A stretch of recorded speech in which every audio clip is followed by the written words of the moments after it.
What's up? What's up? What's up? What's up? What's up? What's up? What's up? What's up? What is up? How are y'all doing today? It is Friday, and y'all know what that means. That means we're gonna have us a good old time tonight. I'm your host, Emmanuel E-Man Noisette, and today we are going to be talking about some of the movie news and stuff in the entertainment world that you guys might have missed out on. We've got some MCU rumors that we will be going through. I know many of you have already probably heard about a couple of them. We got some Spider-Man updates, some things with Deadpool. I'm gonna be honest with y'all, news was kind of light this week. It was a little light, so we might be a little bit, we're probably gonna go through this kind of quickly. It's not the juiciest of a news week, but that's okay. It is. We're gonna make the best of it either way. And let's see. I do want to just remind everybody that if you are new here, thank you so much for joining. I really appreciate you. And feel free to subscribe to the channel. And more importantly, watch some more videos. If you like this kind of content, I'm posting little replay clips and stuff. Go watch another video. You never know what you might stumble on. There's some good stuff, back there. So make sure you go watch some of my other videos if you are new here. And matter of fact, even if you're returning, hey, just go click on that video and let it play. You can walk away. It's fine. I'm not gonna be mad. Just for the algorithm. You know what I'm saying? But anyway, let's see who has made it out nice and early today. And shout out to the replay gang, by the way. Paulette, thank you so much for being here. Let's see. Nighthawk, what's up? Good to see you. My man John Robinson is back. Good to see you. Last of my kin, what is up? Good to see you. Matto, how you doing? Ism, what is up? Anthony, how you doing? Good to see you. You're doing the replay. All good. DJ, what is up? Good to see you again. Tasha, hello. Steph, good to see you. Thank you for holding it down. Kiki, back at it. Thank you, Kiki. I see, I'm glad we back to the Kiki. It was temporary, but we back now. We good. I love it. Good to see you. Dex of Reason, good to see you as well. 60 plus, thank you so much for making it. Screaming Monkey, how you doing? My man Nelson is back. Good to see you. Kid Mello, how you doing? Wow.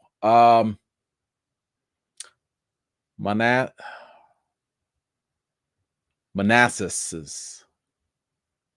Did I get that right? I don't know if I said that right. I'm sorry if I mispronounced that. I'm gonna call you Mana. Is that all right? Can I call you Mana? I don't know. I just want to be. I don't want to be rude. I don't want to be rude. If you could put the phonetic spelling just in case. But what's up? Thank you for being here. Across the pond, my man Stamina MC. Thank you so much for being here. Appreciate you. I know it's a little time difference, so I appreciate when you make it. Kimmit J, good to see you. We got the homie Zia Latrice in the building. Corey, my man, what is up? There go my bro. Tane, how you doing? T-Ville, good to see you. Mr. Mitchell, always a pleasure. Tracy's back. Thank you so much. Miss Harper, wouldn't be alive without you. Thank you so much for being here. Tyra with the K, hello. Rachel's back. Good to see you again. Thank you so much. Theo, thank you for making it. Who else? I saw my girl Shar. Good to see you. Thank you so much for being here. Dorian, what is up? Rhonda, always a pleasure. Thank you so much. Treese, how you doing? Hold on. Did I skip? Oh, I don't think I skipped. Okay, no, I didn't. All right. Mr. Mitchell, I got you, right? I think I did. Yes, I did. I got you. Okay. Didier, what is up? Good to see you. Who else did I see? There we go. Mama J's here. Good to see you. Thank you so much for making it out. Paul, thank you so much for being here. Appreciate you. Who else? Dre, I see you. Cal Payne, I see you as well. And I think we're almost caught up here. So shout out to everyone that has made it out tonight, guys. I really do appreciate it. Let's see. We do have one here. Let's see. Has Kobe tried to party and Collar told him no? Yes. Yes, that has happened. So he's Kobe is getting a lot better.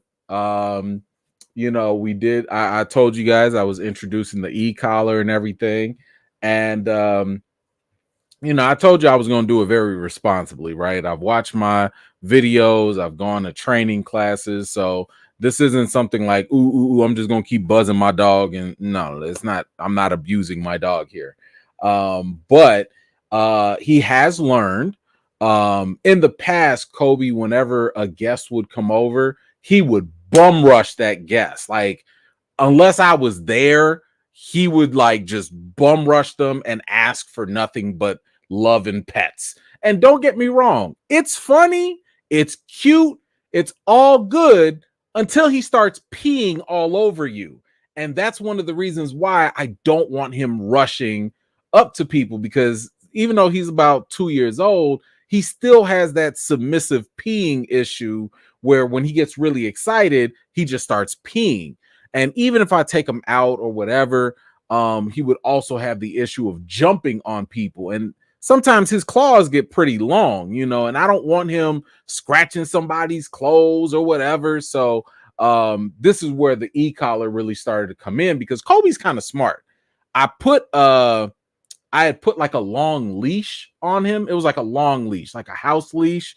And he knew every time that leash was on him, he wasn't going to act up.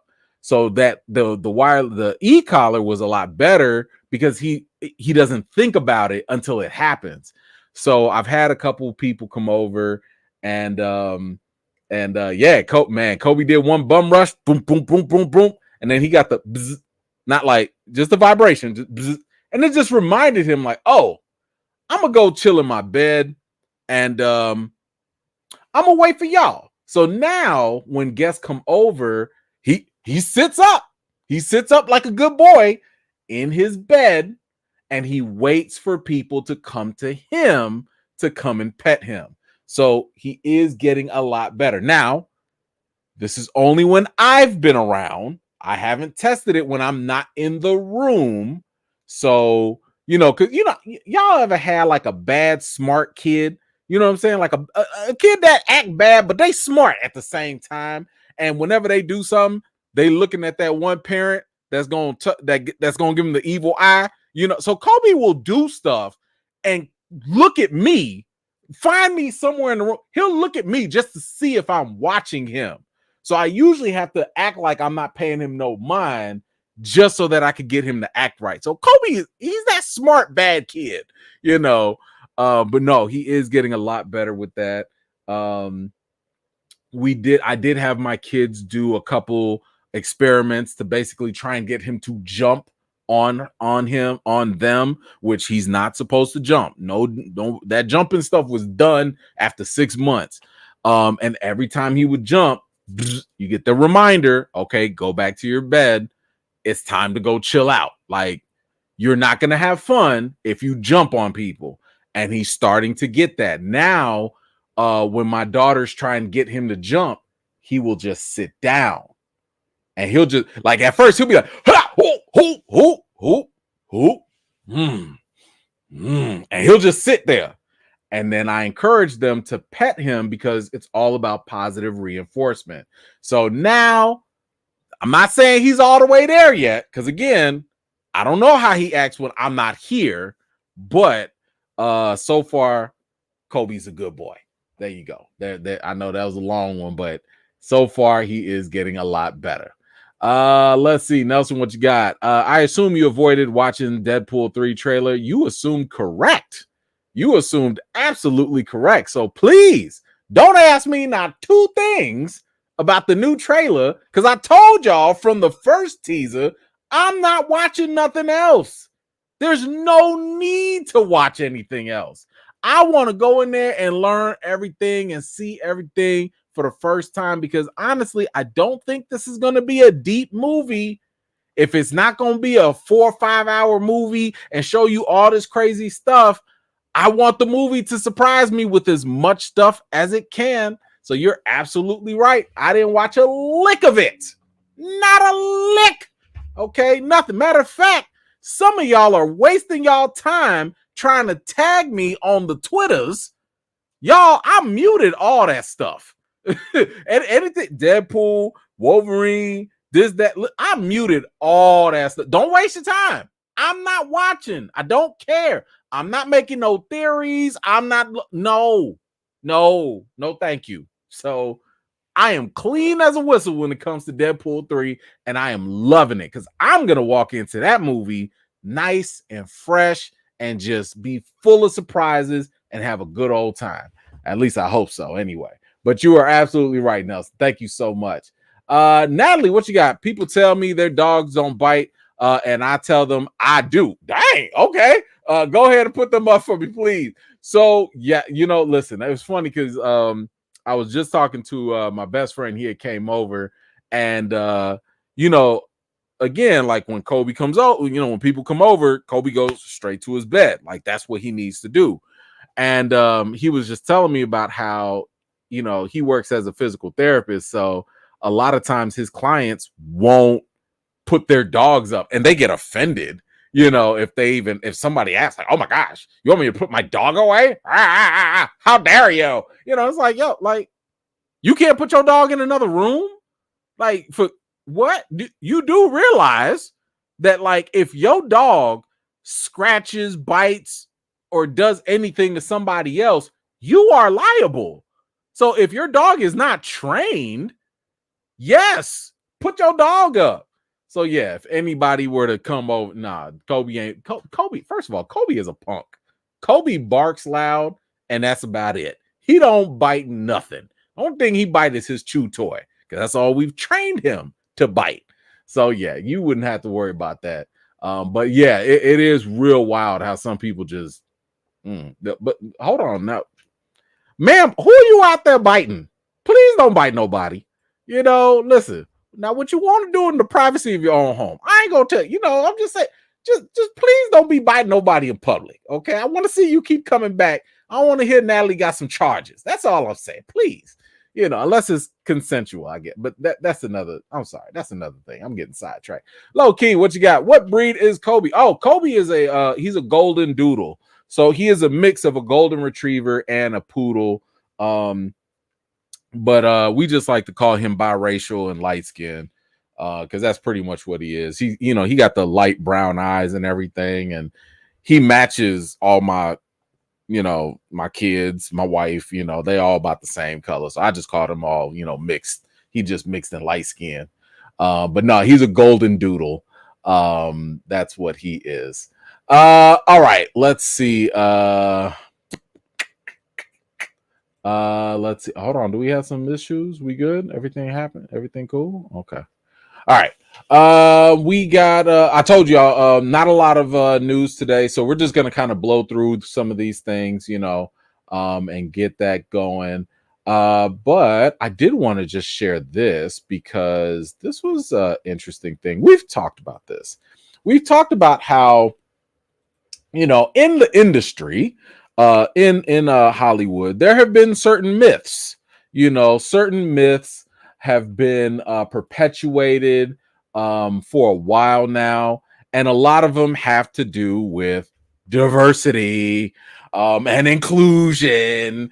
I know that's scary for some people, but yeah, so a lot of myths have been out there. So one of the biggest myths is that, hey, black people, black movies, they don't sell.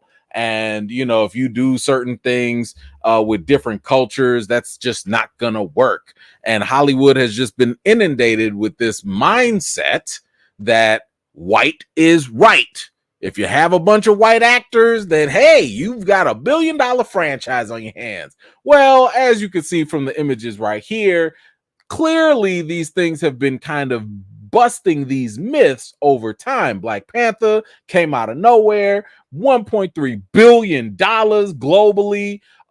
Spider-Man Across the Spider-Verse, one of the greatest superhero movies out there. Should have been winning a whole lot more for Oscars and stuff like that.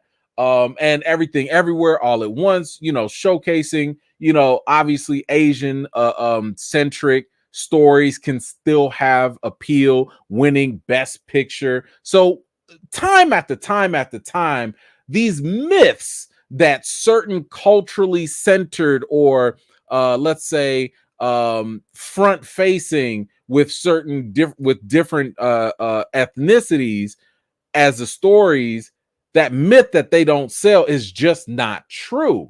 Or at least that's what's been demonstrated. But nevertheless, Hollywood still continues to perpetuate this. And what I mean by Hollywood, I'm really talking about the decision makers that, by and large, and this is not being, this is just a matter of facts, by and large, are older white men. These are the people that make these decisions. And keep in mind, it doesn't usually matter what demographic you are, but people tend to lean and be comfortable with what they're familiar with.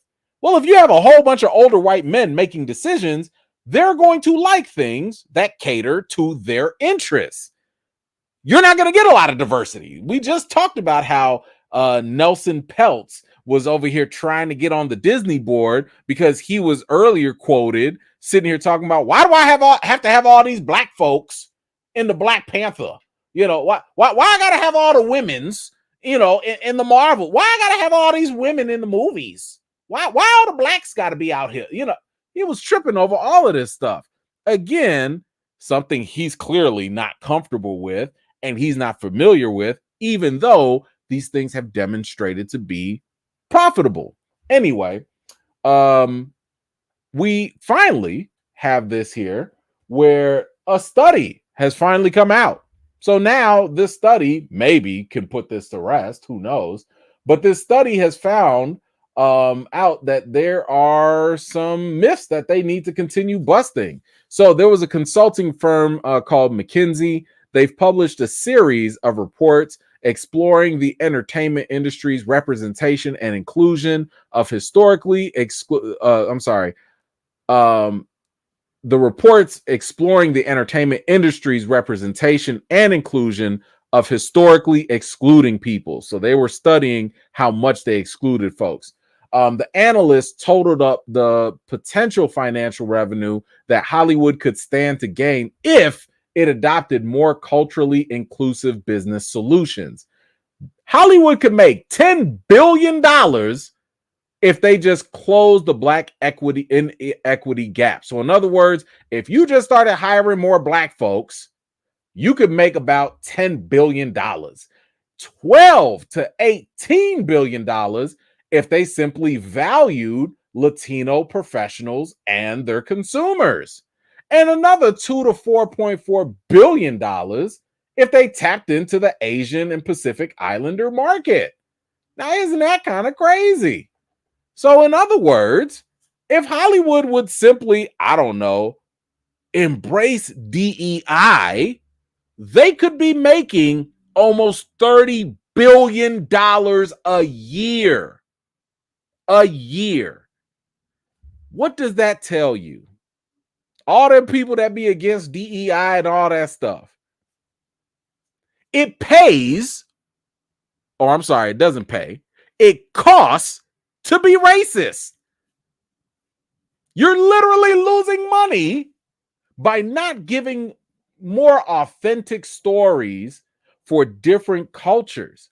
I can't tell you how refreshing it is when I'm able to go into a movie that's usually about a completely different culture that I didn't know anything about, and I walk away learning something new.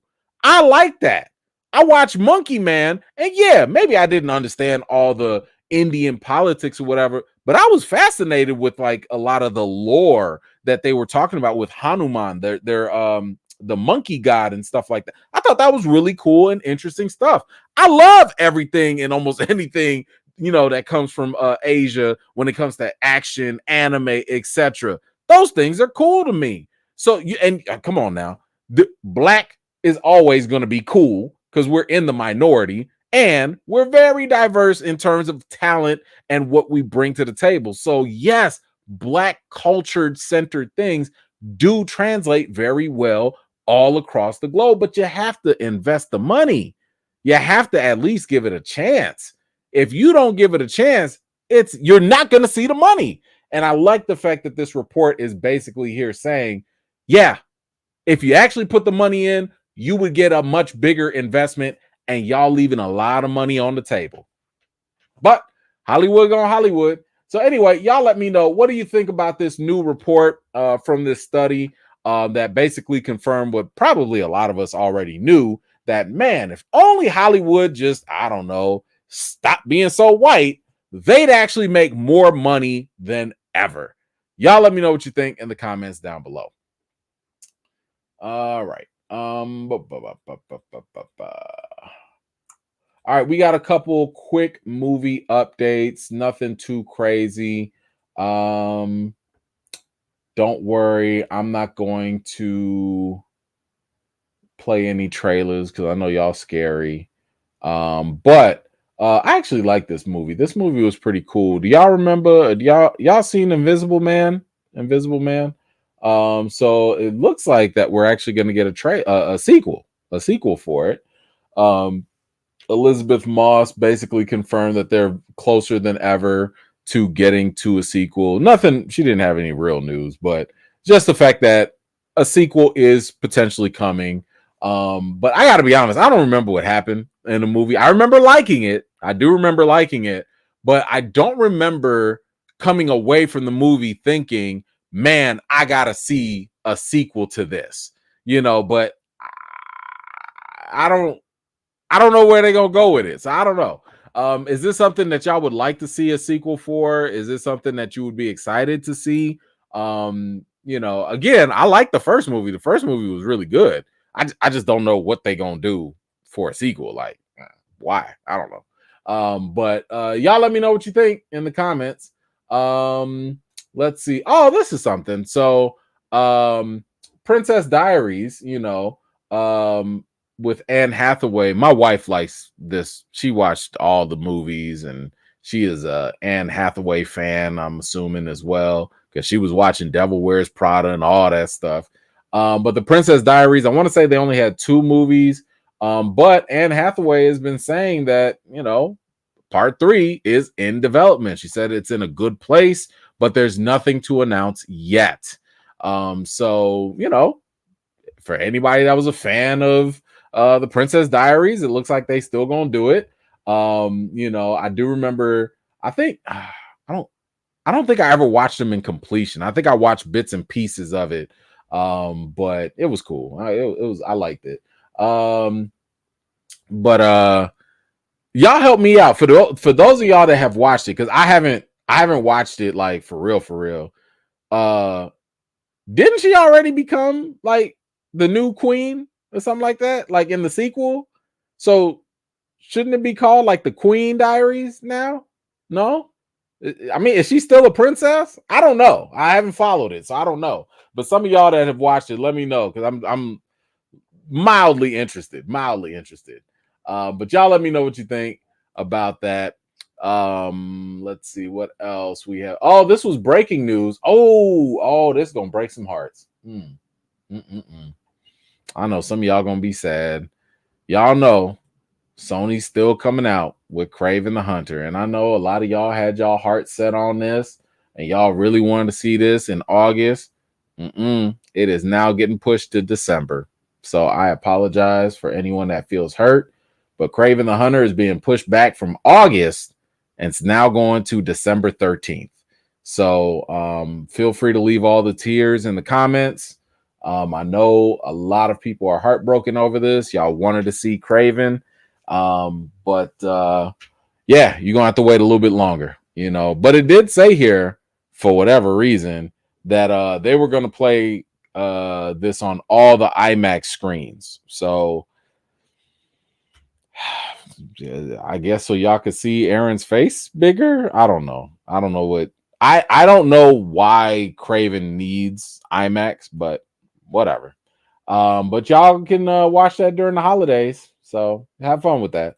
All right, let's see. Now we have Fallout, man. First of all right, let me just say this.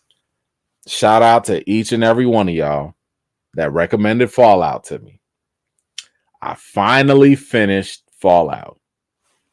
I told y'all already, I hate the fact that they dropped this all at once, because we all just sitting here like, I watched it last week. I watched it this week. I haven't watched it yet. I'm going to watch it in 5 weeks. I don't like that. This show was pretty good. This was good. Now, I will say, When I first started watching it, uh, it was I wouldn't say it was a slow burn, but like it was mildly entertaining for me. Like but it was building up. It took a couple episodes. It was building up. And I was kind of like, okay, this show is cute. It's all right. And then we get a little deeper.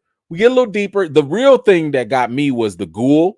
Once we started getting a little bit more, because Walton Goggins, that guy can act his tail off. He is such a Walton Goggins is like the white version of Jeffrey Wright.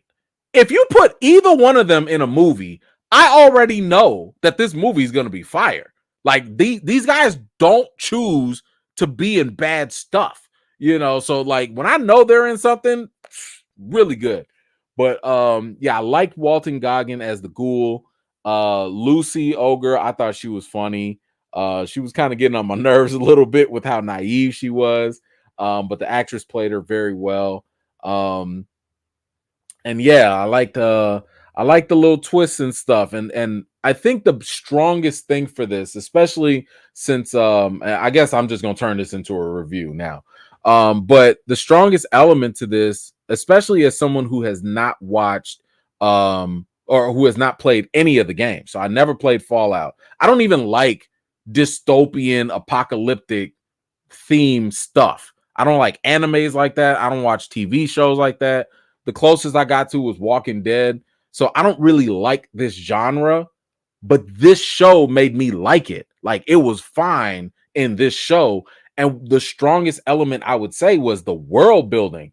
I was fascinated with all the new things that I kept learning about. Like, oh, wait, people do this. Oh, wait, what are the vaults? The vaults do what? And wait, how did all this happen? Like all these different mysteries and just really expanding the world. Those things all really just were so compelling to me.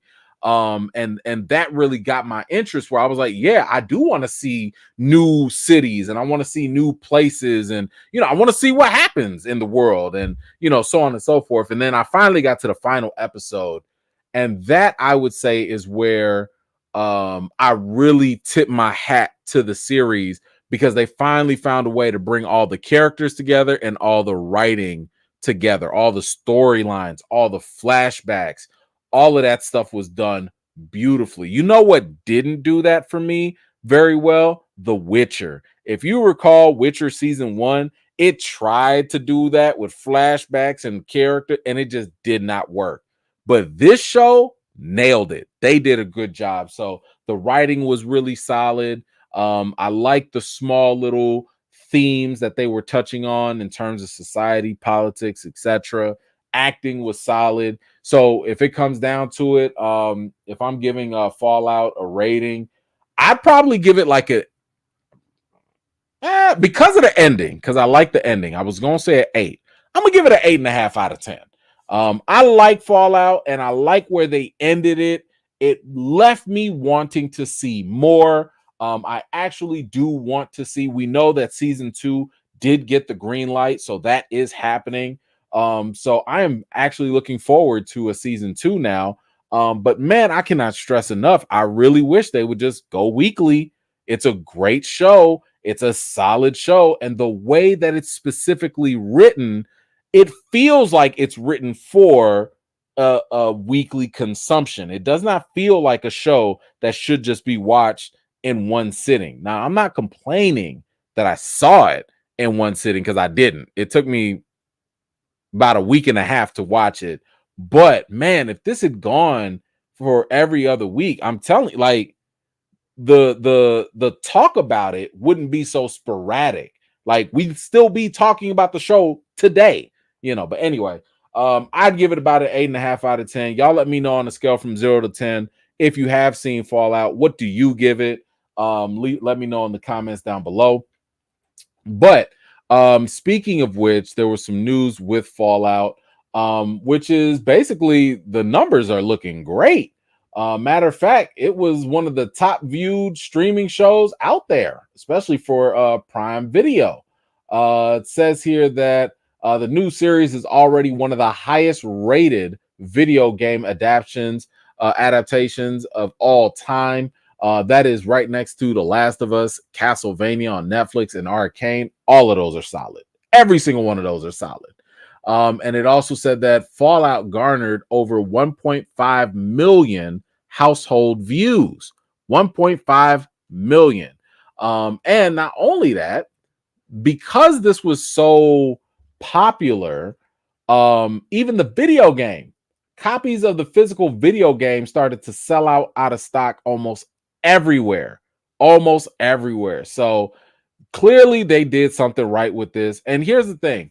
I want to say The Last of Us had like around 4 million views, maybe 4.5 million views. So 1.5 million views is pretty good. But I just have the suspicion that had they gone weekly, it would have given people time to watch an episode, watch another episode, tell a friend, that friend catches up on 1 or 2 episodes, everybody watches the 3rd episode, then they go tell more friends, and over time you would start seeing all of the episodes gain more viewership. Because I don't know about y'all, but in my friend circles, I've told one friend, they've told 2 friends, 3 other friends, go and tell the friends. I'm hearing people at my job talking about it. I'm hearing people at other people's jobs being like in the background, hey, are you going to watch Fallout? Like the word of mouth is starting to trickle in. Granted, it's a little bit after the fact, but imagine if it was weekly. Oh man, them numbers would be even higher. But anyway, I'm really happy that this is getting the success that it is getting. Whether they do weekly or if they drop it all at once, whatever, I'm gonna be there to watch season 2. But you guys let me know, what did you think about Fallout? How do you think it compares to the game for anybody that has played the game? Please, no spoilers. I don't know if there's anything to spoil. But let me know what you think about how it compares to the game or not. I've heard a lot of gamers like it. But anyway, whatever you think, let me know in the comments, guys. All right. Okay, here's a quick thing. So we've been talking about the Ryan Coogler, Michael B. Jordan movie. And we've talked about how, it was like this secret movie. Then we found out all the people that were going to be in it. Haley Steinfeld was going to be in it. Woomney from Lovecraft Country, Hunter B-15 and Loki, she's going to be in it. She's going to play the love interest of Michael B. Jordan's character. Michael B. Jordan is going to be playing a twin. This is going to be set in the 1930s. It has something to do with looking for vampires and the KKK. And there's all these rumors. I mean, go watch my previous videos about this if you haven't heard about it. But all these rumors have been going around. And so far, this movie does sound like it's going to be pretty solid. And Delroy Lindo is going to be in it. Ryan Coogler is directing. So there's a lot going on here. But here's the thing. A lot of people have been talking about how, like, man, this sounds like Blade, right? And, vampires, hunting, sure, right? Black people, it makes sense. It makes sense, right? And at first I was like, nah, man, they gonna do their own thing. They not gonna copy Blade. This ain't gonna be no Blade thing. Then we got the first look. We got the first look of Michael B. Jordan. Y'all look at this. Look at this. Here go Michael B. Jordan. Clearly in the 1930s. This is your first look at what Michael B. Jordan is going to look like in this movie. Bro, you got the whole Blade haircut. Were they doing high top fades back then? I don't know. I haven't done my history that deep. I don't know if the barbershops, I know they used to have a slick back. I know people used to have them waves, get the perms. Did they have the high top fades back then too? I don't know. I'm not going to doubt it. They probably did.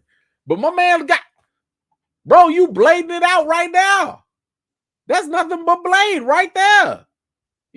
Oh my gosh. He does look like Stevie J. Oh my gosh. Yeah, that's wild. That is wild. Anyway, that's all it is to it. What do y'all think about Michael B. Jordan? You know, you got your first look. My man is again, he's playing a twin. He's playing a twin. So maybe his twin looks a little different. Don't know. But y'all let me know. Does this get you excited for the movie? Do you want to see it anymore? Maybe not. Whatever you think. Let me know your thoughts in the comments below. And let me give my props to Tyra. Thank you, Tyra. He does look like Stevie. That's Stevie J. Stevie, no. Oh, Stevie. Oh, thank you so much for that. I appreciate you. All right, let's move on. There was a little bit of controversy in these Hollywood streets. So y'all remember the Blair Witch Project? This was the found footage horror flick, from the early 2000s. Or was it 99? I forget when it was. But either way, the Blair Witch Project really had people messed up. 99. It was 1999. But the Blair Witch Project really had people messed up because a lot of people thought it was real. They thought it was based off of, a real found footage. They thought it was a real gimmick. I mean, the marketing worked perfectly for this film. And this was a very low budget film. Like I think they only took like 60,000, 80,000 or something like that. Like it was not expensive. The actors, they used their real names. Like this was a low budget movie that ended up becoming a blockbuster hit, and I think they also did a sequel for it. Was it 2016 or something like that? I think. But anyway, but there have been talks that they want to come back, that they should do something else, but woo-wee, all that comeback talk. Got these actors, the original actors, they talking kind of loud right now. They got a problem with all this comeback stuff, right? And I want y'all to remember, we just came off of a writer and actor strike, where one of the biggest issues was getting paid for residuals. We want these actors want their money. So the actors, they got some complaints. They got some issues because Lionsgate is they're making a new Blair Witch Project. They're bringing it back.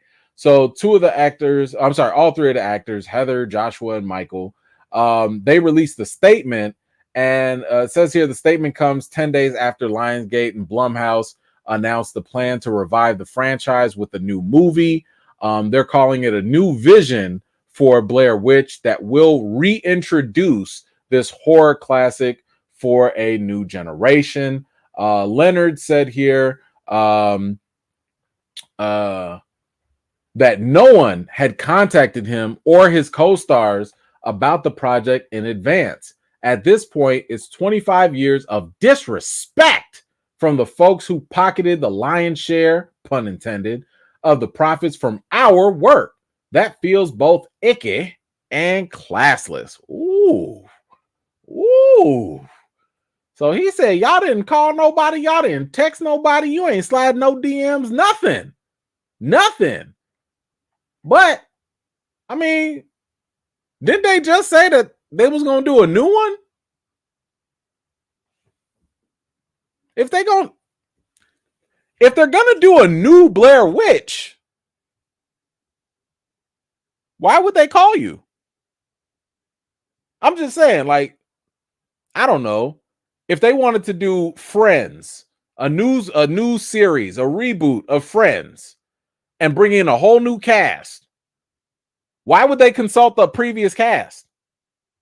If they're doing something new with new people for a new generation, why are they calling you?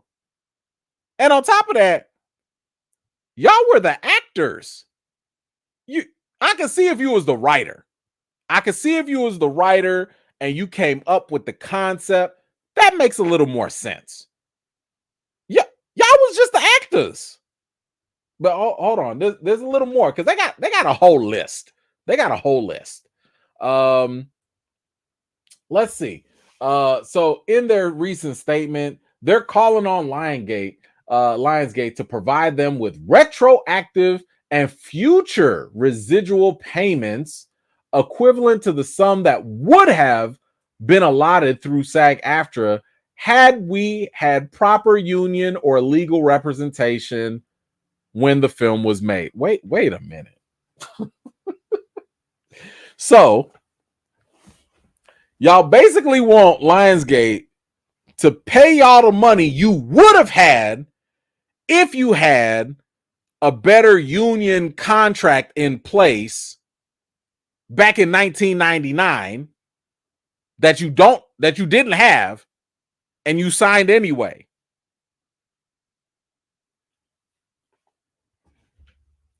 All right, what else do y'all want?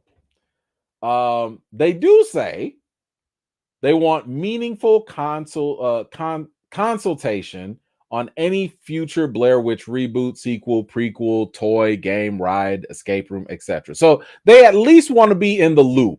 They just want people to ask them their opinion whenever they're doing something with Blair Witch.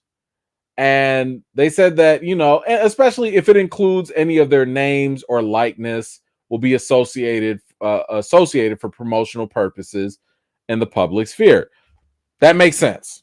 Okay, that makes sense. Like, yeah, if you're going to use my name, if you're going to use my picture, my likeness, yeah, you should pay them. I agree with that. Okay, that makes sense. Let's see. It says here, the actors request Lionsgate create a $60,000 Blair Witch grant for aspiring filmmakers. Wow, they want a scholarship too? Yo. And on top of that, the directors and producers of the first Blair Witch project, they basically released a joint statement supporting the actors. I'm not going to read all that. So, they asking for a whole lot, in my opinion. Y'all want a grant? Y'all want to be consulted on stuff? And y'all want money that you woulda, coulda, shoulda had, but you didn't because you made the movie in 1999 and not in 2023 when the agreement was signed. Okay. But there was one other caveat here. The actors, all of them, at the time, they each made $300,000 from a buyout of their ownership points on the film, which went on to gross $248 million worldwide. Ooh, sticky, sticky, sticky. So, in other words, in 1999, y'all had a low budget film, made it for like $60,000 or whatever. And they say, yo, we're going to sell our ownership because clearly they had some say in this. We're going to sell our equity for $300K each. After we get that $300K, we no longer own any parts of this movie. Excuse me. Why are y'all here? What are y'all here for? Y'all already got paid. You literally took the money and went. And I'm not knocking that. Imagine being an actor, you show up for a couple of days, you make a movie, the movie does well, and instead of getting paid a couple $1,000s, you get paid $300K. You get to buy a house, a car, whatever. Now, it's the studio's fault because you didn't have the foresight to keep the equity, to keep the ownership of this in the event that maybe it'll get rebooted, maybe it'll get sequels. Y'all looked at the money, y'all took the money and ran. Your Honor, this case dismissed. I don't know whoever the if there's a judge, some case, throw this out. Throw this out. Why are you wasting social media's time? Talking about you want a scholarship, you want consultation, you want this, you want that. You already took, you got paid. Goodbye. I wish somebody would come up to me asking for more money after I paid them something that they contractually agreed to, and you just mad because I ended up making more money later? That's called business. If you watch Shark Tank, they talk about it all the time. Whew. All right. This is a non-issue anymore. Not that I don't even know why they talking. Like, I don't even know why Variety wrote this article up. This was a non-issue. So anyway, y'all let me know. Maybe, I don't know, maybe y'all side with the Blair Witch folks. Maybe you think they do deserve some money here. Maybe they deserve, I don't know, maybe the consultation talk. I don't know. Whatever you think, let me know your thoughts in the comments down below. All right, let's talk about Facebook. So actually, first of all, let me give this little disclaimer here, because some of y'all be acting a little out of pocket. I ain't gonna name no names, but I'll be reading all the comments. Okay.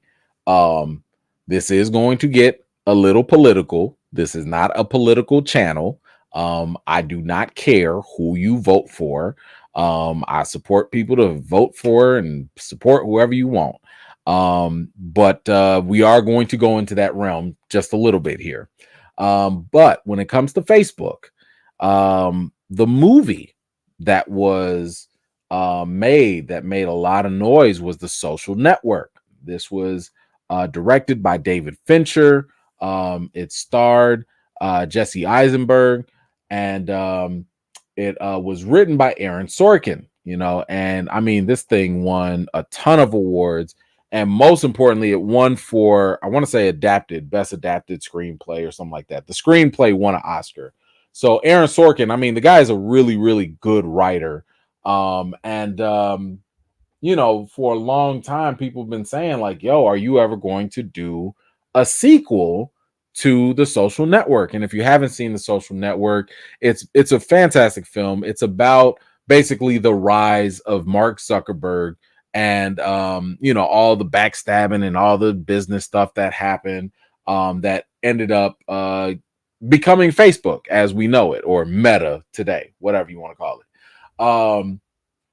So the talk has always been about like, yo, can we get a sequel? Like, what's going on? Is this gonna happen? Like, is it in the cards? What's up? So Aaron Sorkin actually did, he was interviewed about this, and he responded. Let's see. He responded here. So Aaron Sorkin, the writer, he confirmed that he was going to do some kind of sequel to The Social Network. It says here that, yes, he did win for Best Adapted Screenplay. He said, look, yeah, I'll be writing about this. I blame Facebook for January 6th. Now, just in case anybody is unfamiliar, January 6th is when, basically Trump supporters were incited by the president to Donald Trump at the time to go on over and storm the Capitol.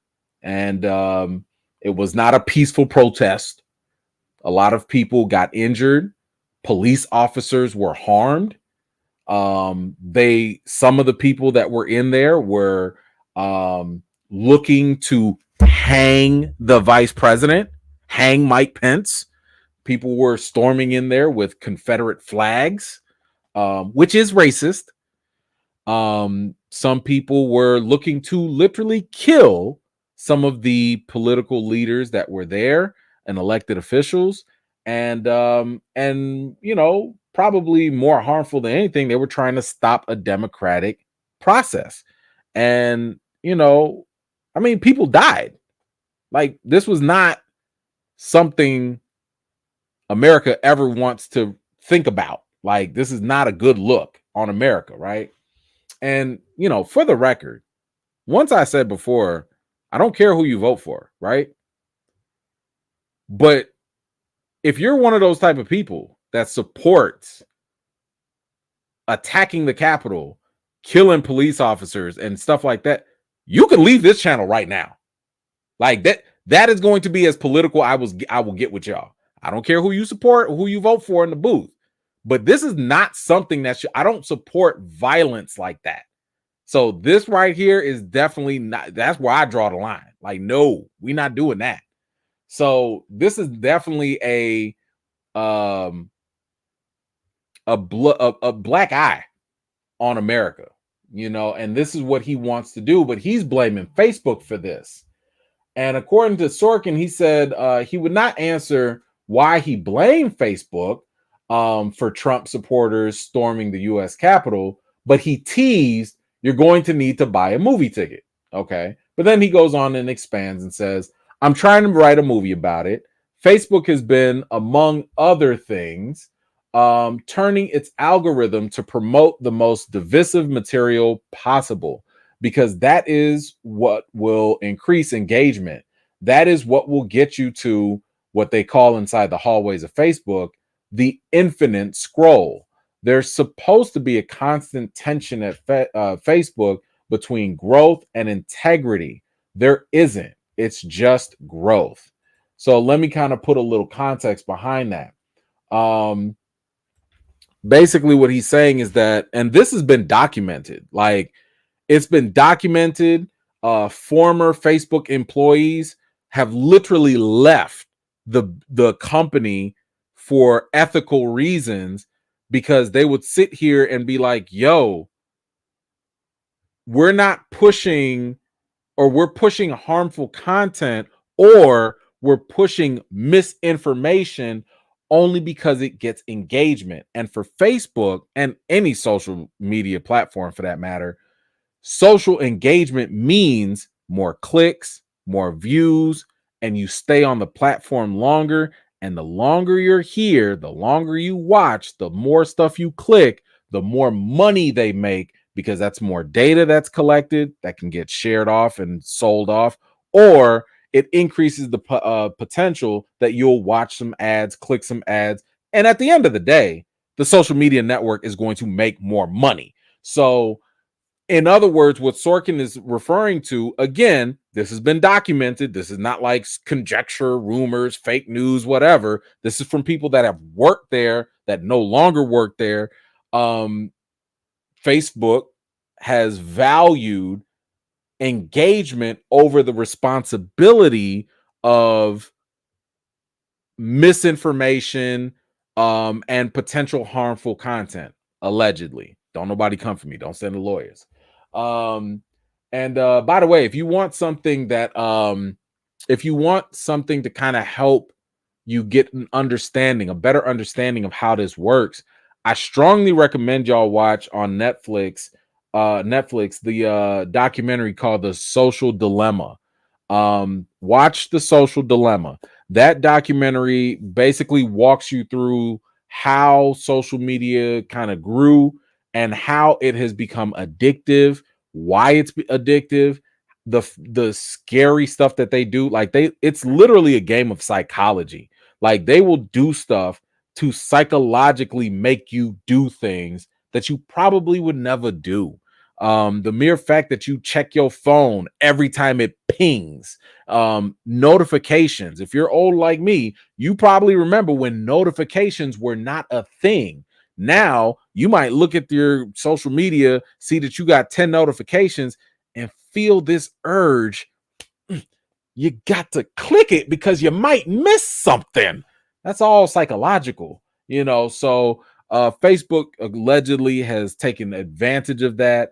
And the cost of that, according to Sorkin anyway, is that the misinformation that they would push or that they would allow, rather than correcting it, rather than removing actual fake news, they would allow people to see it because it would get them riled up.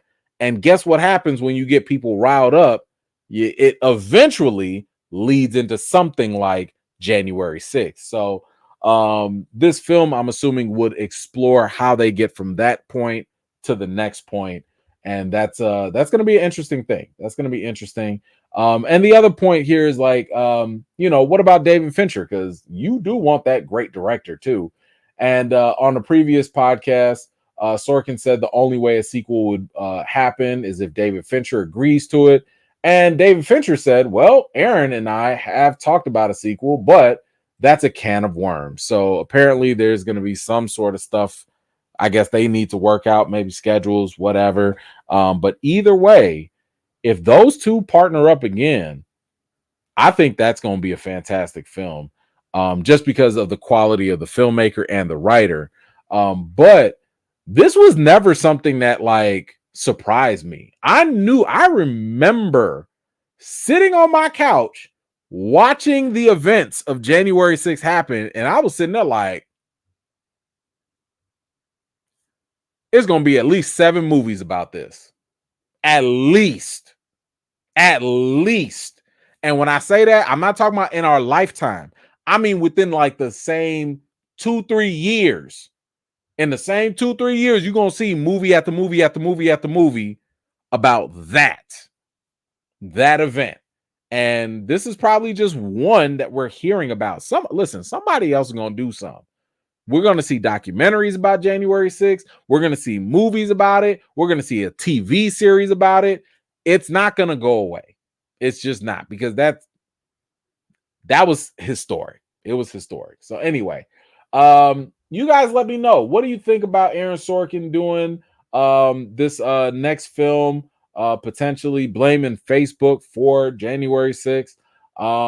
Is this something that you're looking forward to? Are you interested in? Maybe you don't care, or maybe you don't want to watch it. Whatever you think, let me know in the comments down below. All right.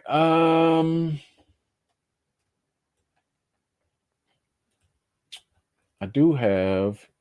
Okay, let's talk about the Russo brothers, because I feel like we be talking about the Russo brothers, but we don't really talk about the Russo brothers. So I've told y'all for the longest. I mean, listen. By the way, it is April 26th, 2024. Today marks the 5-year anniversary for when Avengers Endgame came out, and what a time to be alive. I remember for both Infinity War and for Avengers Endgame. I might have a video about it too. I remember being so excited that this movie was coming out that I prayed to God that I would not die before going to the theaters and seeing it. Like, I was like, yo, God, please let me make it through this traffic. Like, I got there 30 minutes ahead of time. I made sure I went to the bathroom like twice. I had to see this movie. And when I tell you, that was such an experience, seeing T'Challa come back. Oh, greatness. Seeing Cap lift the hammer. Ooh, I was screaming all in that. I know they was sick of me. They was sick of me. On your left. Woo-wee, come on. The fields. When I tell you, there are certain theatrical experiences that will stay with you forever. That was one of them. So 5 years ago, that was that. And that was thanks to the Russo brothers. The Russo brothers, they delivered some magic, man. Like with Infinity War, let's go back. Winter Soldier, Civil War, Infinity War, Endgame. These guys delivered magic every time. So with that said, they've been gone, right? They've been gone from the MCU for a while. They have started their own production company. They've made a couple other movies, whether they're directors or if they're producers. I think they did Citadel. I want to say they're producers on From. They did a bunch of movies with Tom Holland, Cherry. Y'all didn't watch it. They did the Extraction movies with Chris Hemsworth. So yeah, they've been busy. They've been doing stuff. Now, a lot of people, and I'm people, have been saying that, like, yo, we would love to see the Russo brothers come back for Avengers Secret Wars. And here's the thing, the Russos have been back and forth with this, right? Before they had their production company, they said the only movie they'd come back for was actually Secret Wars. But, over time, they were like, that's too much work. We can't do it. Whatever. So they kind of bowed out on that. And matter of fact, recently, Robert Downey Jr. was talking about how he would love to come back, to Marvel and everything. And of course, they would have to pay him Tony Stark money, and I don't know if that's gonna happen. But the Russos chimed in on that idea of bringing Tony Stark back, and they said, "Look, I don't know how they would do it, but I don't know what that road. I don't know what the road would be. I mean, we closed that book, so it would be up to them, Marvel, to figure out how to reopen it. So they're pretty much kind of like whatever on the whole idea of bringing Tony Stark back. They're kind of like whatever about coming back because right now, they got other things going on, and that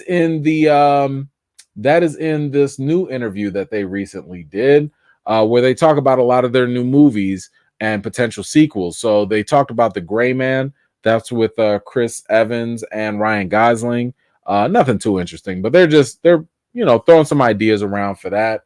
And we get some stuff here for Extraction as well. Let's see. It says here, yeah, for Extraction, we're developing it at the moment. We're figuring out Chris Hemsworth's schedule. Sam Hargrave, the director, he is back directing. They also say here, look, our intention is that we want to build our own Star Wars. For us, it's all about the focus on the original storytelling and new ideas. And they basically go on and say that they want to make new movies, new IPs, and things like Barbie and Oppenheimer showed that people do want new stuff out there. And they go on to say here, we have really focused on a lot of original stories that we've been developing over the past several years with writers Christopher Marcus and Stephen McFeely. So we are really excited over the next several years to start to be able to execute things like the Electric State. We've made a big focus to shift into generating our own material. So there goes that again, by the way. If you were one of those people saying, why can't we get the Endgame and Infinity War writers back? That's because they're working with the Russos. They're working with the Russos. So the Russos was like, nah, the whole team over here. Okay. What's the company called? AGBO, Agbo, I guess.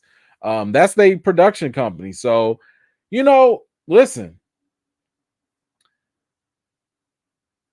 do you want to go be an employee and be a director for this movie studio, or do you want to continue being a boss? Because that's what they are right now.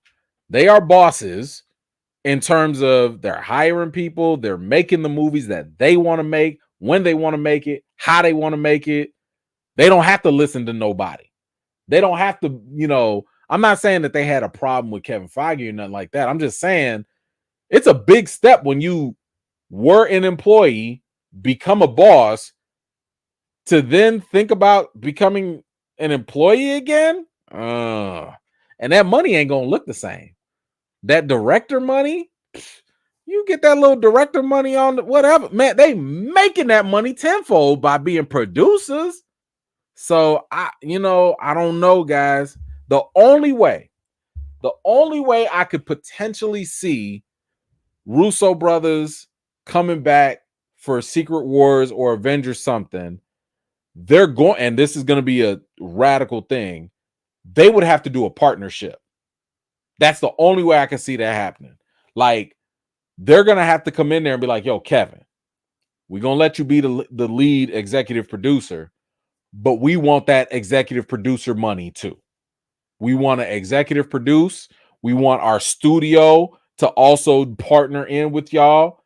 And, the same way Marvel made a deal with Sony, Marvel maybe would have to make a deal with AGBO. Like, to me, that would be the only way I could see them agreeing to it and maybe be like, listen, just give us a slice of that box office, just like how y'all did with Tony Stark, Iron Man, with Robert Downey.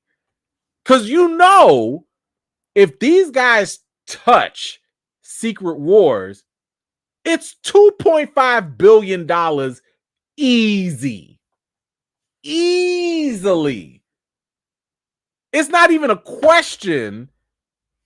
You tell people Avengers Secret Wars is going to have all these old characters coming back, all these cameos, all this crazy stuff going to happen. And you got the Russo brothers? And you know the Russo brothers probably going to bring Stephen McFeely and Marcus and all them back. You going to bring the whole team, the money team together? Bro, that's $2.5 billion. That's easy money. So I don't know if Marvel's going to make it happen, but I think partnering with the Russos would be the only way that could ever happen. I think. I don't know. But you guys let me know. What do you think about the Russos and their new business ventures? Are you kind of hopeful that maybe they will come back to Marvel? Or are you kind of like, yo, they're doing their own thing. They chilling, they producing. Maybe they just going to stay in their lane. Whatever you think, let me know in the comments down below. All right.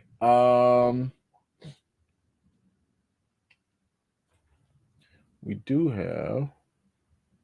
Ooh.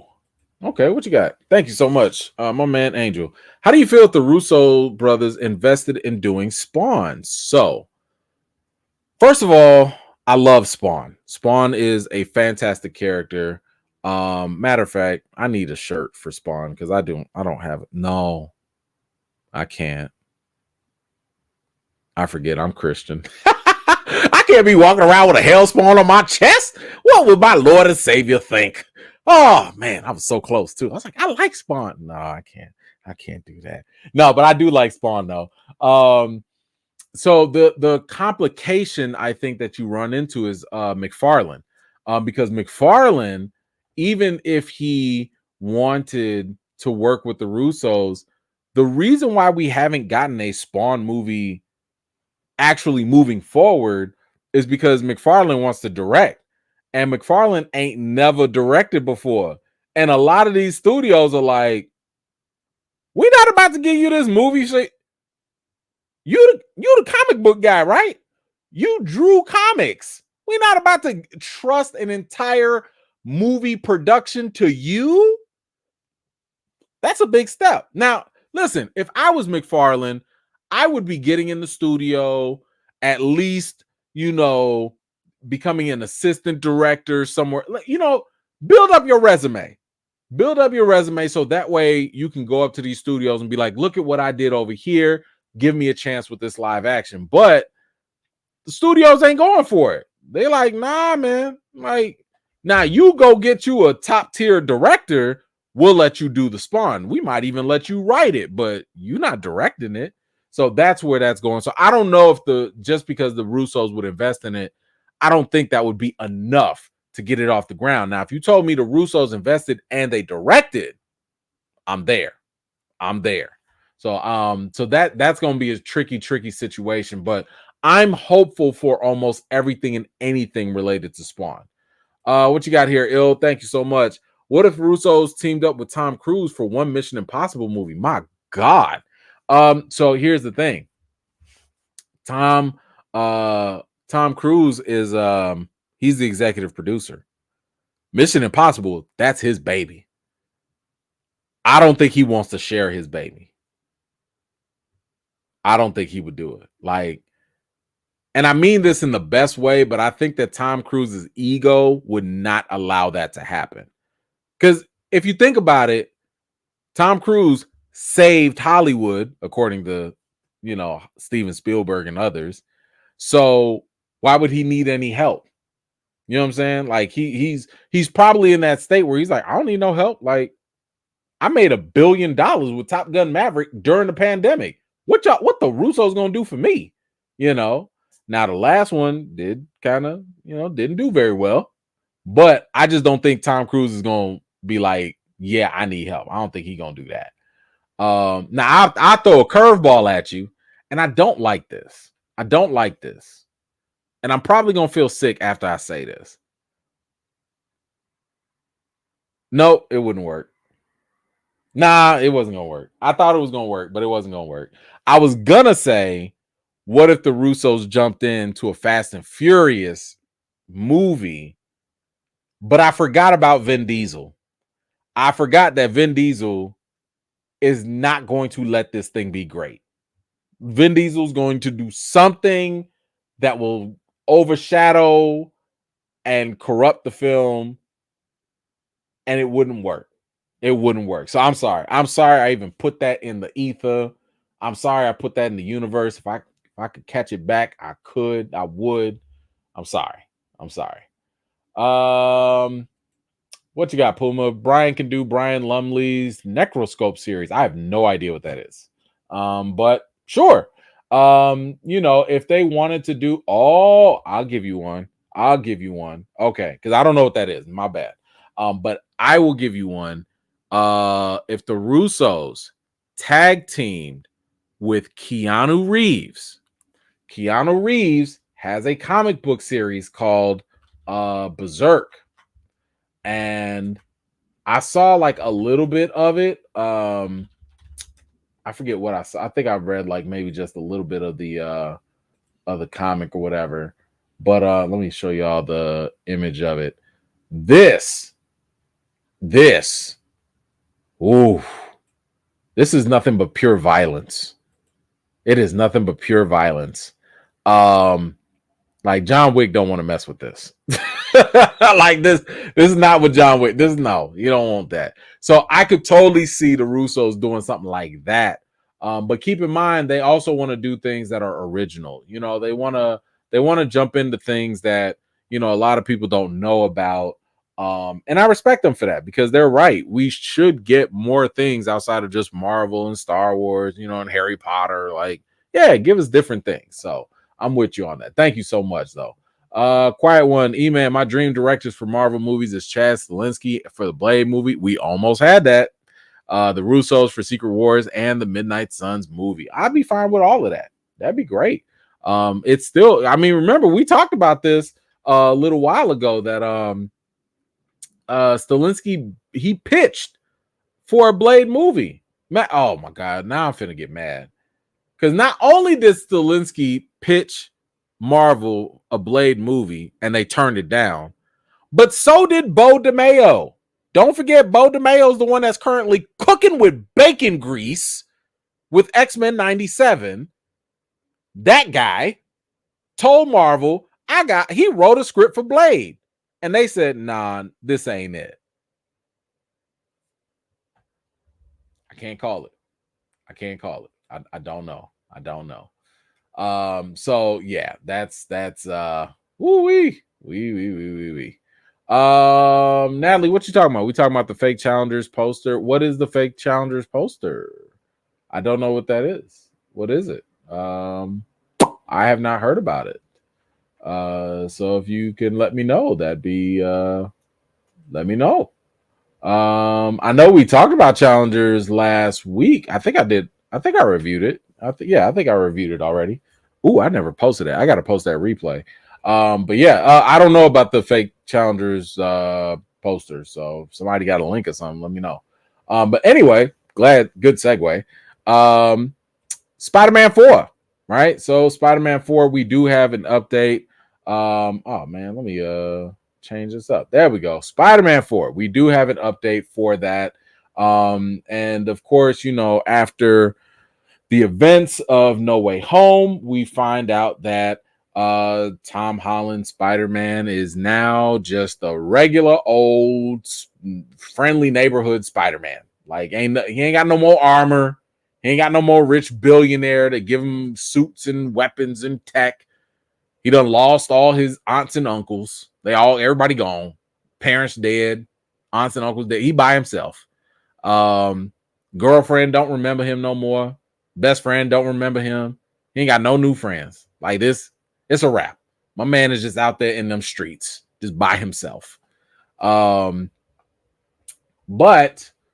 Tom Holland, who plays, Spider-Man, had some words here. Had some little bit of update here for Spider-Man 4 and what they were going to do with it. Now, keep in mind, we've talked about a little bit about it that Amy Pascal, one of the main producers that used to work for Sony, she's the one that basically worked with Kevin Feige to make that whole dream scenario happen where Marvel can use Spider-Man.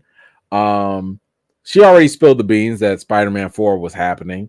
She really said that 6 was happening too, but whatever. We gonna deal with just 4. And so yeah, let me get to what Tom Holland said, and then I'll go into the other stuff. Let's see. So during an interview, he was asked about the previous Spider-Man movie, Spider-Man No Way Home. And he said, first of all, the simple answer is that I'll always want to do Spider-Man films. I owe my life and career to Spider-Man. So the simple answer is yes, I'll always want to do more. Now, hold on, wait a minute.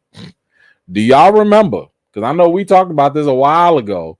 Spider-Man, like Tom Holland was saying something like, man, if I'm still doing Spider-Man movies by the time I'm 30, I'm just doing something wrong. I remember you said that. And I told you everything you've done outside of Spider-Man has not worked. All of them. Crowded Room, didn't nobody show up. Cherry, ain't nobody picked it. Like, it's just not working. Sorry, but what was that video game movie that he did? It was, looking like a Tomb Raider or something. I never played the game. I forget. I didn't play the game. Didn't nobody watch his stuff? I'm not saying he's a bad actor. I'm just saying he's not a draw unless he's Spider-Man. So yeah, bro, Spider-Man. That's it. Listen, if I was you, I'd go to sleep in Spider-Man pajamas. You know what I'm saying? I go out in Spider-Man uniform all day. Uncharted. Thank you. That was it. Thank you, Andrew. Yeah. Like, did y'all like it? Uncharted? I didn't like it. I thought it was kind of whack. Like, whatever. But yeah, bro. You listen. When you in your 60s, 70s, you better be at every comic book convention, collecting them retirement checks, taking them pictures for $1,000, and you better be putting up your little fingers. Just put up the fingers just like that every time. Because this is your meal ticket for life. Okay. So I'm glad he knows that now. Anyway, Tom added that how he and the Spider-Man team approached the follow-up to Spider-Man No Way Home. He said, we've had the best team in the business working towards whatever the story might be. But until we've cracked it, we have a legacy to protect. The third movie was so special in so many ways that we need to make sure we do the right thing. This is the first time in the process that I've been a part of the creative so early. It's just a process where I'm watching and learning. It's just a really fun stage for me. Like I said, everyone wants it to happen, but we want to make sure we're not overdoing the same things. I totally respect that.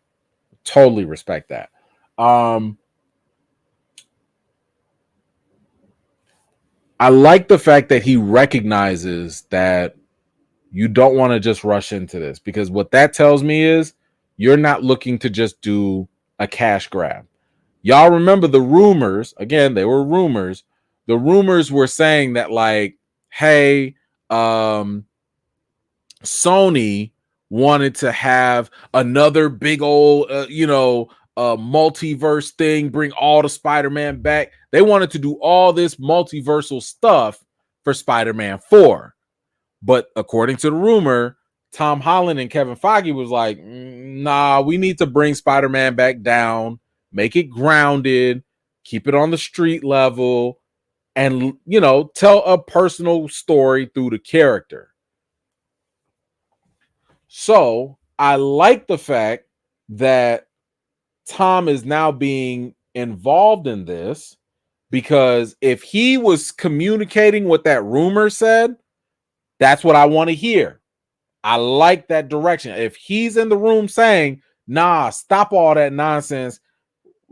Spider-Man don't be all up in space and doing all this save the galaxy stuff. Like, Spider-Man's there for Queens. He's there for Brooklyn. He's there for New York. Like, he's there for the boroughs. You know what I'm saying? Like, he's there for New York. So I'm also a little concerned. While I like the fact if that rumor is true, he wants to keep it grounded. I'm also a little concerned. And the reason why I'm concerned is because sometimes, and I'm not saying this is with Tom Holland, but sometimes the actors are able to provide feedback and they can steer the direction of the character and the character's story, and it doesn't always work out so well. You want to know the perfect example of this? The Hulk. Because I've told y'all this before. The reason why the Hulk is the way he is right now, depicted in the MCU, a lot of that is because of Mark Ruffalo. Mark Ruffalo, in interviews, in past interviews, he talked about how him and Kevin Feige would sit down and carve out the story they wanted to tell for the Hulk. Smart Hulk, y'all can go thank Mark Ruffalo for that. Passing out the tacos and everything, go thank Mark Ruffalo for that. No comic book writer came up with that. No, his journey as the Hulk, that was not something that the writers were like, hey, we should do. No, that's Mark Ruffalo giving his input the same way that Tom Holland is saying he's kind of involved in the creative process. So all I'm saying is, hopefully, Tom Holland has a better grasp of what makes Spider-Man work compared to Mark Ruffalo. Because Mark Ruffalo does not know, at least from what we've been seeing, why people care about the Hulk. Because it sure ain't about Banner. It really isn't. I like Banner and the duality, but bro, we come to see Hulk smash. I ain't seen Hulk smash for real in a long time. So hopefully Tom Holland, gets it. Hopefully this creative process that he's being involved in will produce a good, grounded Spider-Man movie, something character-driven. And we'll see how that goes. We'll see how it goes. But anyway, guys, you guys let me know, what do you think about Tom Holland being involved in Spider-Man 4 and the creative process? Do you think this is a good thing? Do you think it's a bad thing? Whatever you think, let me know your thoughts in the comments. We almost done. Okay, we got a couple left. What do we have left? We only got so we got Deadpool 3 we'll talk about, and then some MCU rumors, and we can wrap it up. All right, I got a couple here. Quiet one, what you got here? E-Man, red flag question for you. Why you gotta be the red flag? With DeMeo gone from X-Men 97, will season 2 be lackluster to season 1 in your opinion? Nope. Not at all. Because Bo DeMeo already wrote season 1 and season 2. So the real question is going to be, what's up with season 3? So season 1 is already done. Season 2 is already written by Bo DeMeo. But yeah, it's season 3, which they already greenlit season 3. But we have to kind of wait and see if they change that writer. Is it going to be different? We don't know. We're gonna have to wait and see. I don't know. But no, I'm not worried about season 2 at all. But thank you so much for that. What did I say we were talking about? Deadpool. Yeah, let's get into Deadpool 3. So Deadpool 3, as I already told y'all, I'm not watching that trailer. No. Once we got that teaser, once I knew that Deadpool was gonna be the Marvel genius, Jesus, and it was gonna deal with the TVA, and I don't need to see nothing else. I'm not doing no Easter egg hunting, because a lot of times all that's gonna do is raise your expectations. People gonna make all these theories, and they're gonna have all these fantastic, crazy ideas. And when the movie comes back, giving you 20% of all that stuff you thought of, you're gonna be disappointed. Not me. Okay, I'm going in there nice and fresh and clean. Like I told y'all, I already muted everything on social media, so I'm not seeing this stuff. But There was one little thing I saw here, and that was from Rob Liefeld. So Rob is the creator of Deadpool, the comic book creator. And he had mentioned something because I believe at CinemaCon they showed a little bit of extensive footage of Deadpool and Wolverine, and he had this to say about it. He said that Deadpool 3 has the best action sequences for MCU film since the Winter Soldier. Okay, that's some high praise. That's some high praise because, man, y'all already know that was some good fights right there. You know, my man Bucky had the knife. You know, me and Bucky with the knife. I love my. Listen, I saw a video of Sebastian Stan practicing behind the scenes with the knife, and he was actually talking about how he was getting so good with the knife. Like, that was him. That was not somebody else. That was him. He was saying that, like, he was getting so good with the knife that, like, his friends would just see him just twirling the knife just know it. And they'd be like, yo, what you doing? He'd be like, huh? He was just doing it just out of nowhere, you know. So if you sit here and tell me that these action sequences are better than Winter Soldier, this is big talk. Now, here's the thing. This is Rob Liefeld. Like, ain't nobody, you know, he's not in the studios. You know, he's not behind the camera like that. You know, I mean, yeah, he created Deadpool, but he's probably reacting to a couple clips that he saw at CinemaCon. Now, I still need to see it before I just go run with this, because I think I talked about this before. I need almost everybody in Marvel, and he's not in Marvel. I need people to leave Winter Soldier out your mouths. Just leave it out. Stop talking about it. Let us, the audience, put that label on there. When we go see it, if we're like, yo, that fight scene, yo, that car chase scene, yo, this action, let us put that label out there. Because when y'all do it, it don't always work out too well.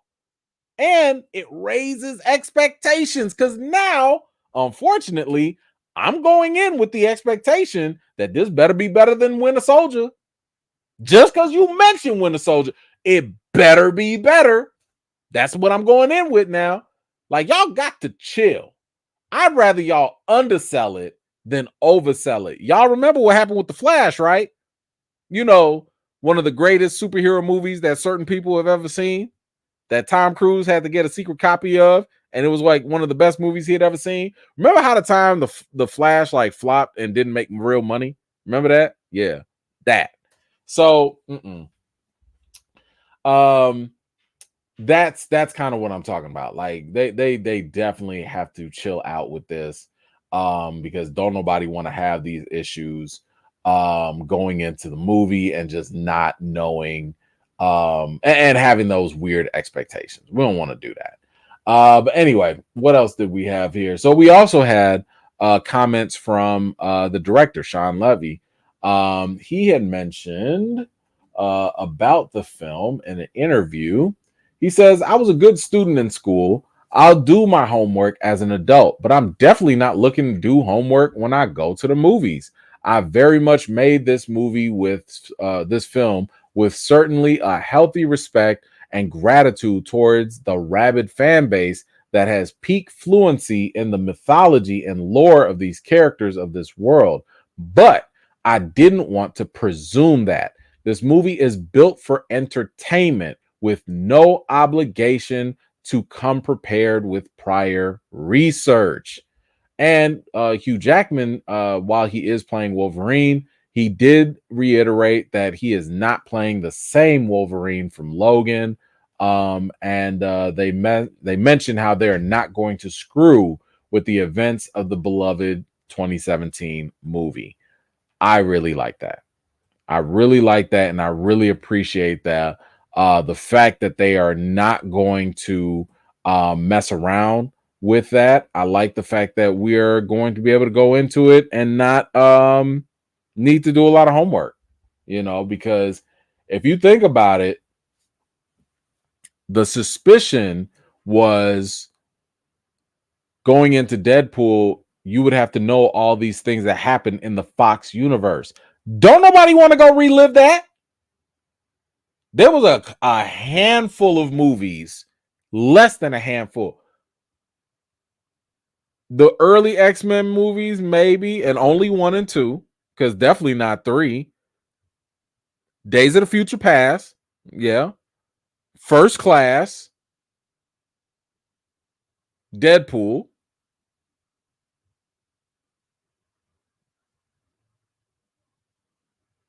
Logan. That's about it. The Wolverine, you know, ain't nobody trying to go watch all them Fox movies. Not really. So I like the fact that he's like, yo, you don't have to watch everything. You don't have to know everything.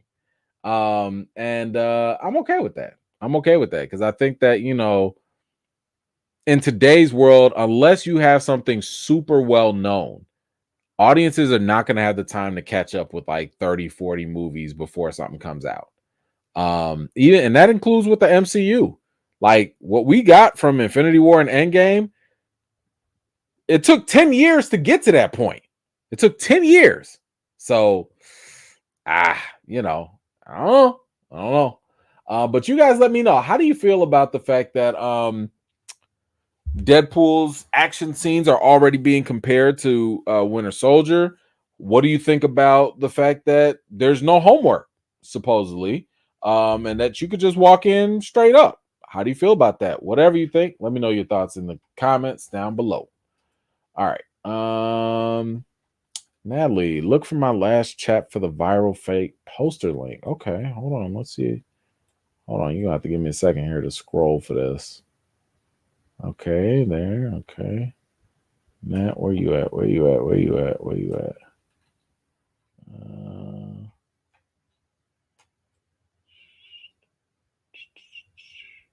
Let's see if I can find it real quick. Yeah, I mean, like, what were they doing with the challengers? I don't know, Nat. I'm going up pretty high. Dang, has it been that long? Did I miss it? I don't think it's letting me go that far. Yeah.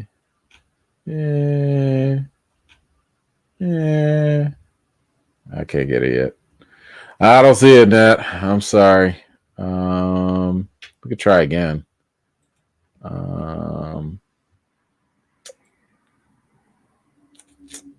Okay, let's see. I got a couple others here. I'm sorry, Nat. I couldn't get it. I don't see it. I don't see it. I'll try and get it on the next one. Maybe I'll post some on Twitter or something like that. Oh, sorry about that. Jay, what you got? Looking back at the Winter Soldier. Looking back at the Winter Soldier, the action sequences do suffer from some egregious quick cutting. Deadpool 3 action so far looks crisp though. Okay, I mean, I'll take your word for it. I didn't watch it, so I'm not looking. I'll take your word for it. Like I said, I'm not watching the trailer, so I look forward to seeing what happens. Michael, what you got? Playing devil's advocate, Miles Morales multiverse works so well, doesn't it? It doesn't make sense that Sony wants to continue with this success they had in No Way Home. Supposedly they want to make a live action Miles Morales, but they want to do it after Beyond the Spider-Verse and after Spider-Man 4. So supposedly that's what they want to plan to do, but we'll see if that actually happens. JM, what you got? Thank you so much. I'm not really excited about Deadpool, more for Hugh Jackman back playing Wolverine. That's cool. You're getting a double dose.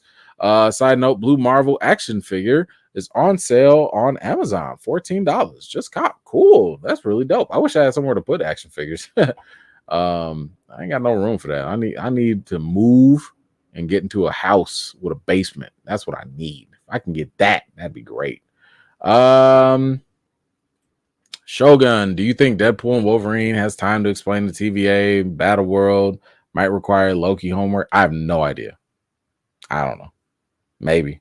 I mean, I think that It depends on what the movie will do. Now, again, I don't know what they showed y'all in the trailer, so I don't know, but I would just assume that because they're bringing in another TVA agent, they're going to do some sort of quick rundown on what the TVA is and maybe something about the multiverse real fast. So that way you don't have to go rewatch Loki. But that would be my assumption. So we'll see if that happens. Let's see. For someone whose directing background has been comedy, Sean Levy has shown himself to be surprisingly solid as an action director. Cool. Yeah, I mean, he's coming along. You know what I'm saying? And that's pretty dope to see when directors are able to make those type of transitions and stuff. So that is pretty cool. Dang, Natalie, I'm mad I couldn't find it. I'm gonna find it, Natalie, before we leave. I'm gonna try and find that link. Unless I forget, because I'll be tired. All right, let's see. Oh, it's time for the rumors. Okay. All right, main topic for tonight. Let's get into these MCU rumors. So of course, these are rumors. Take them all with a grain of salt. Maybe they'll happen, maybe they won't. We don't know, but again, they're just rumors. So, right here, now again, we usually go off of the two rumors from Dan Snyder or Jeff Snyder or Daniel RPK. He's Daniel Richmond. Usually they're on point, so it's at least enough to pay attention to. But again, don't take it, with 100%. So one of them is about what a character I really like, and that is Photon, played by Teyonah Parris. Now, of course, she was recently in the Marvels, and the Marvels did not do very well. It did not do very well for a number of reasons in the box office, and apparently that is having a ripple effect because according to this rumor, it says a series centered around Monica Rambeau or Photon was reportedly in the works at Marvel Studios, but following the Marvel's reception, it was axed. Her story is now going to continue in another project. Well, all right. So, I'm not mad about this for a couple reasons. One, I like Photon, and I love Teyonah Parris. Like, I think she's a fantastic actress. She's really good. But I could understand, given how Marvel had been stumbling for so long, and especially in Phase 4, I don't think you can make a whole series off of Photon by herself. Now, on a personal level, I want her to win. You know what I'm saying? I want Photon to win. I want Teyonah Parris to win. I'm rooting for her personally. But the character, in the grand scheme of things, in the state Marvel's in right now, I don't think that this can work. I feel like the way they were chucking out side character stories, it wasn't a good look for them. I mean, kind of like how Echo just kind of came and went. I feel like it would get that same treatment. And I'd much rather a good character like Photon get the treatment of being in multiple movies and having really dope moments rather than having a series and potentially not being successful. So I'm okay. And here's the thing, it's not just with Photon. I feel that way with like other characters as well, like the Fantastic Four. And I've told y'all this, and I know some people want to argue with me about it. I don't really care. I don't believe the Fantastic Four, outside of their origin story, maybe, I don't believe that they have the strongest stories to keep having multiple movies. I think the Fantastic Four have been the best utilized when they are supporting characters in a larger story. So if you bring Reed Richards in because we need somebody smart to stop this galactic situation, great. The only person that could really carry something from the Fantastic Four is Doom. That's it. Like Doom is the only one that has superseded them, you know. But again, we've heard about how Bob Iger, when he came back, he was like, yo, we got to use our heavy hitters. You know, we can't keep using all these side characters, and everybody doesn't need a sequel. Everybody doesn't need a show. And he's right. And I would argue, look at the X-Men. The X-Men are doing a fantastic job right now, X-Men 97, of showing you that you don't have to have a solo Wolverine series to be successful. Wolverine has said 5 things. In 7 episodes, this man has had 5 lines, if that. But it's still cool because that's the way he was always meant to be. He was meant to be a side character, and we would get him in small doses, and that's what made him popular. And at the same time, other characters got a chance to shine. So that's why I'm sitting here like, yo, I like the idea of keeping Photon in small doses in multiple projects, because now we can allow her to constantly be seen and not just fall by the wayside. So I'm okay with that if this is true. I do want to see more Photon, but I want it to be more precise. I want it to be more surgical. And then, you know, if the demand grows, then yeah, let's get her there. But I don't want to just push it out there just because. Speaking of X-Men, by the way, one other rumor here is that Marvel is reportedly very satisfied with X-Men 97 and would like to do more seasons, preferably consecutive, as they did in season 1 and 2, so that fans don't wait too long. Boy, Marvel is coming with the brilliant ideas.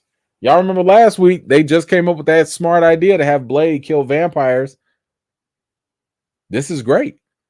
You have a winner on your hands right now with X-Men 97. When I hear people talk about Marvel is done, the MCU is done, it's in shambles, all that stuff, it's harder for me to take those comments seriously. I understand them because you're judging it by the past product. I get it. But it's hard for me to take that seriously because I'm like, you think Marvel's done and they haven't even used their big Joker cards yet? If the X-Men suck, that's when you say Marvel is done. That, like, you don't look at DC and say, oh man, Suicide Squad sucked. The Harley Quinn movie, that sucked. Birds of Prey, man, DC is done. You don't do that. You look at, what is Superman doing? What's Batman doing? What's Wonder Woman doing? If those suck, that's when you say that's when DC is down. But if Marvel has not given us their version of X-Men, especially, we haven't gotten them live action yet. We've only gotten Beast so far. That's what we should really be using as a marker of their potential success or failure. Because if they mess up X-Men, ain't nowhere else to go. You can't keep reaching in the bottom of the barrel no more. You got all the pieces now. So, you know, I like this idea, and not only that, I like this rumor, if it is true, that if they wanted to do these consecutively, that means, again, season 1 and 2, they're almost done. They're written already. Get season 3 and 4 working like that, because when you do that, we won't have to treat X-Men 97 the way we have to deal with Invincible, because that's Invincible's problem right now. They take too long. And once they take so long to get stuff going, it starts to lose momentum. And when it loses momentum, it loses interest. So that's kind of like part of the issue there. So I like that rumor if it is true. And then, of course, the big rumor that I'm sure many of you have already heard. But Keke Palmer, reportedly, it says here Marvel is seriously considering Palmer to join to play a big role in the MCU down the line, but it hasn't been confirmed which part they want her to play. And the scooper noted, not sure if they already met with her, but if not yet, then they will. So Keke, in the past, she's already expressed interest in playing Rogue, which I still think would be fine. I think that would be just fine if she played it. There's nothing about Rogue that says she has to be white. The main thing about Rogue's character is she has to be country. That's the most important thing about her. She has to be a Southern girl. I'm sorry, a Southern gal. That's the most important thing about her character. So and I do believe Keke could play a country girl. If she can play that, that's fine. She's already cosplayed at it, as it. It's not going to be terrible. Now, listen, if you go and make Rogue Hispanic, now you went a little too south. You know what I'm saying? You went a little bit too down beyond the border. That's where it would become. If you made Rogue Russian, that's where it would become problematic. But like as long as you get the locale down, then it's not a big deal. So I'd be okay if that was the case. I saw some other people saying Keke should play Storm. No, thank you. No thanks. I like Keke. I think Keke is wonderful. I don't want her Storm. I feel like there's so many other people that can play, and I need somebody. Now here's the thing. I know Keke can play and mimic Angela Bassett very well. But the question is, can she mimic an Angela Bassett who can also mimic an African accent? I think that's a little bit much. I think that would be a little bit much. But I would much prefer to get somebody else to play Storm. But yeah, if she wants to play Rogue, I'd be totally fine with her. If they want to make her a different character, that's fine too.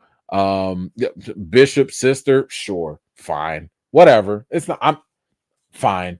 I just want the right people in the right places, in the right character spots. That's all. Don't put nobody in nothing that they can't handle. And usually, Marvel's pretty smart about their casting. They're usually pretty smart about. Oh my gosh, Misty Knight, great one. Yes. Oh my gosh, yes. Great pick. So yeah, I mean, there's so many others that other roles she could play that could totally be worthwhile.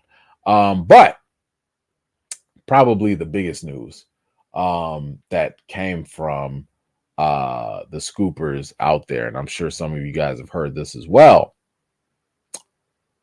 Don't call it a comeback, because Wesley Snipes is reportedly set to return as Blade at some point in the multiverse saga. At some point, which means Wesley Snipes might come back either for Secret Wars or for Avengers 5, because after that saga is done. So I have a mixed reaction with this. First of all, yes. Y'all know I have been a huge proponent of making sure everyone puts respect on Blade for what Blade has done for Marvel and what Blade has done for the MCU. Because I've told y'all before, and I'll say it again, Blade saved Marvel, but if Blade had not saved Marvel, there would never be a Marvel Studios. There would not be an MCU. Y'all would never see. Tony Stark literally flies because Blade had to walk first. Okay. So we have to understand that this character and what Wesley Snipes did for this franchise is the whole reason, probably why I'm even doing what I'm doing now, because that was a movie I had on repeat all the time. So this is fantastic news. I think I even made I think I made a video about this a while ago, maybe a short or something, where I said like, yo, the least Marvel could do is literally just show him. If all you do is just show Wesley Snipes' Blade at all, then that makes the Blade movies MCU canon. And it's literally the least you can do. Just it was for Doctor Strange 2. I remember now. So during Doctor Strange 2, I was like, yo, while y'all are going through all those portals and stuff, y'all could just throw Wesley in there. Just throw him in there real quick, you know.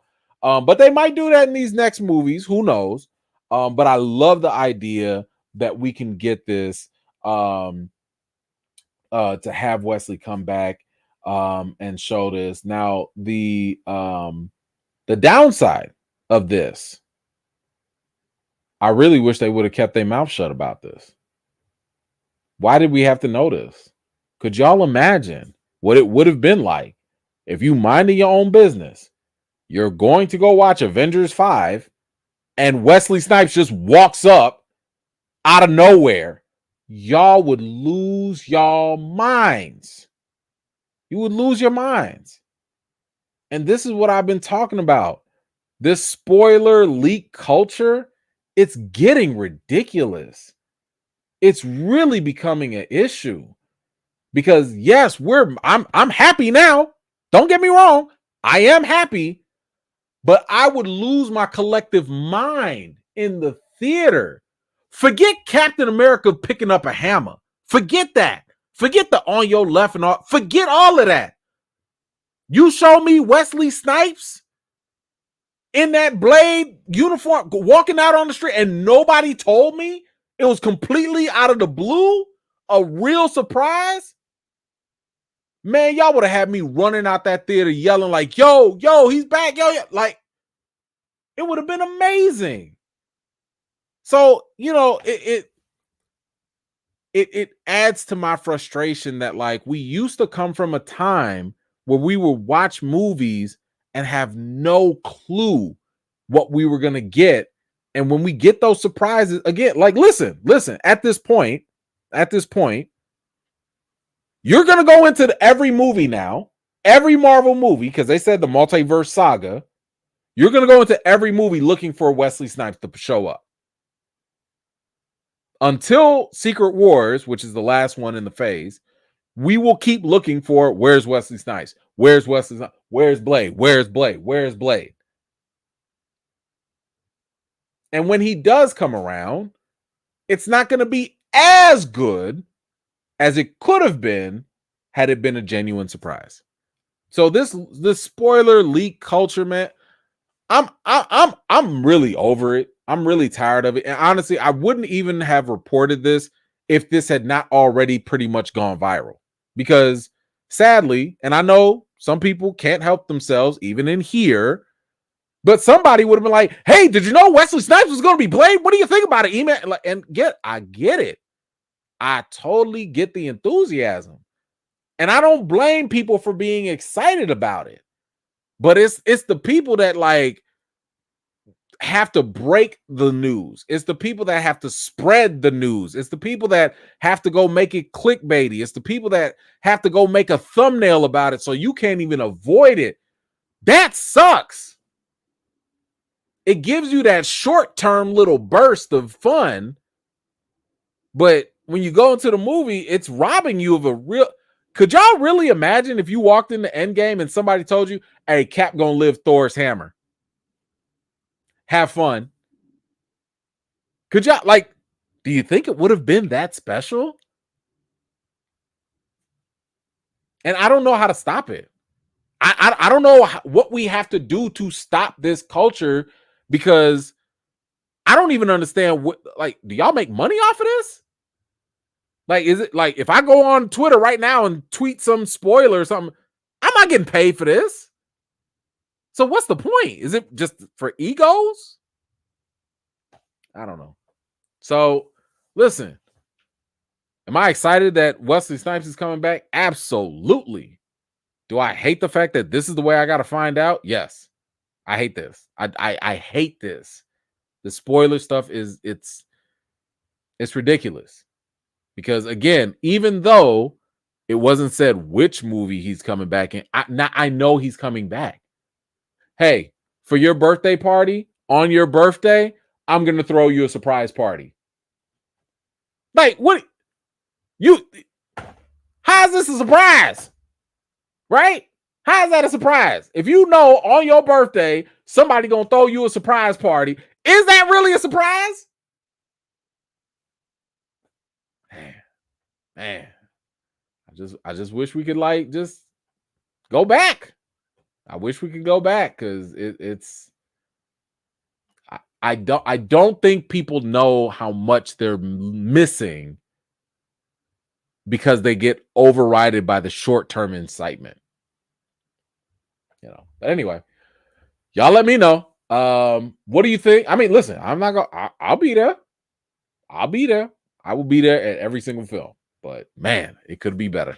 But what do y'all think about these MCU rumors? How do you feel about them? Is there anything here that has got you super excited about it, or that has really gotten you going? Whatever you think, please feel free to let me know in the comments down below.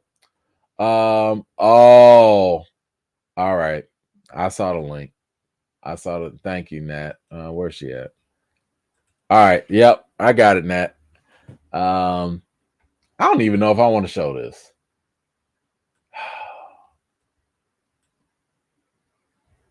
Do I want to show this poster to people? Because I don't know how I feel about that. Yeah, that rubbed me the wrong way. Because I got some people on here that are not. They're not on that. They're not of that persuasion. No,